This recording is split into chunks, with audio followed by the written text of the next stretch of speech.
किन तातेर परा हो किन कराउँछ नि हामी जग्गादार बोल्यो विरोध त गरेकै छैन नि पनि यसरी गरेको हुन्छ यसरी गरेको सरसल्लाह पो गरे पानी बाधा कुरा गरेर तपाईँले मात्रै नियम जान्नु हामी जाने होइन हाम्रो पनि छ म ना मेरो पर्छ म त अहिलेसम्म नगराइकन बसिरहेको हो नि त कहाँ खोलो गर्दो कुरो मसी त खोलो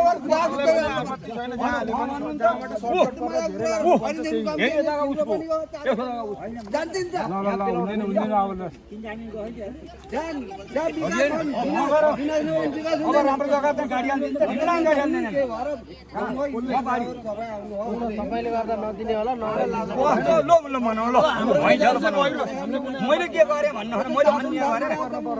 अन्य गरेर भन्नु म बोल्दिनँ म सहमत छैन म बोल्दिनँ मैले भनेको कुरा तपाईँलाई राइट हुन्छ भन्नु राइट भएन किन भएन भने तपाईँ खोला छोडेर अहिले बगेको मैले माने हामी पुल बनाउन सक्छौँ होइन खोला घरमा हाल्ने पुल बुझ्ने कुरा तपाईँको खोला सेन्टर यहाँ भन्नु छ यहाँ 12:30 भनेको यही हो यो पानी छेलछेलमा 12:30 वहाँ पुग्छ अनि त्यो पानी खोला घर छोडिएन त भने होइन मैले तपाईँले त हिजो पानी ल्याएर राखिदिनु पर्यो के होइन पानी हालिदिनु पर्यो के तपाईँहरूले त तपाईँहरू जनप्रतिनिधिसँग सल्लाह गर्नुहोस् के हो होइन हामीलाई काम गरेर दिनुहोस् कि अहिले यो अहिले गर्ने कुरा होइन कि हिजो सर्वे गर्ने बेला गर्ने कुरो होइन हिजो त मान्छे छानले गरेन नि यो त कुरा त भन्न त दिनुहोस् होइन लोक तपाईँ छलफल गरेर दिनुहोस् नि मेरो काम गर्न दिनुहोस् सबै उयो प्रदेश बसौँ न भयो त के भने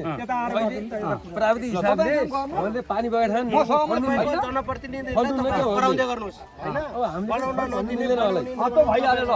म सहमत छैन तपाईँ काम गर्नु त्यस्तो हुनु भएन होइन हाम्रो पनि पुरो मान्न सहयोग गर्न तयारी छ हामी के गर्नुपर्छ म पनि तयारी छु नि यो त हजुर खुला मैले भने होइन ए लाइन ल्याउन गाह्रो भयो तपाईँले मेरो घर ल्याउनु आउनुहोस् सहमति गरौँ बसौँ तपाईँ हामी मजासँग घरमा बसौँ हामी खुसी छौँ नि सहमति भन्दाखेरि हाम्रो मात्रै कुरो हुनु पर्दैन अनि यसो दाइ भन्नु यस्तो बुझेको मान्छेले यो त हजुर हामी सबैको पहलले आएको हो नि त हाम्रो लागि हाम्रो पहलले नि हो यो ढिलो भयो आज आउन चित्त बुझ्यायो मलाई समस्या अब हामी जनप्रतिनिधि अब प्राइभेट सरहरूले अहिले हामीले पानी बगेको ठाउँमा पिलर हालेर यता बढाउ भन्दाखेरि त हामी पनि गलत अरू गलत हो त्यस्तो मिल्दैन सल्लाह गरेर हामी यहाँ किन बनाउनु पर्छ नि हेर यहाँ उठाउन गरौँ सुन्नु न हेर यहाँ पानी यता आएको पानी आएर उठाउन उहाँ पल्लो पानी उठाउनु सकिहाल्यो किन यहाँ पुल बनाउनु पर्छ यहाँ नि दोहोरो उठाएर ल्याइदिनु होइन